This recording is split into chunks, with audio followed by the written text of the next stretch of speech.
Hello Mzansi, welcome to Umgoso Mzansi. If today is your first time visiting this channel, please do the right thing and click the subscribe button, and also don't forget to smash the like button. Trouble in Paradise as Udineo Moloisane uthola sigaxa senzaba sokuthi uPress boyfriend yakhe bekalokhu sonke lesikhathi amfihlile ukuthi unemntwana lona 2 months old kesana, and this is very shocking. People are laughing lapha kuma social media platforms ngobathi Udineo marasasho ukuthi it's gonna end in tears.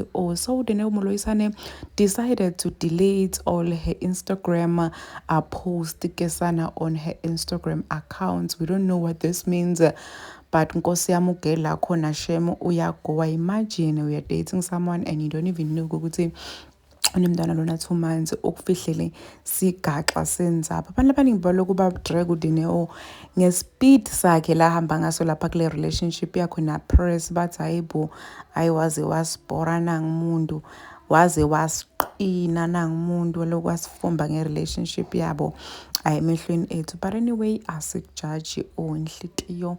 If unalo-ke kufunayo, please do comment what you think below down in the comment section. I'm signing out. Goodbye.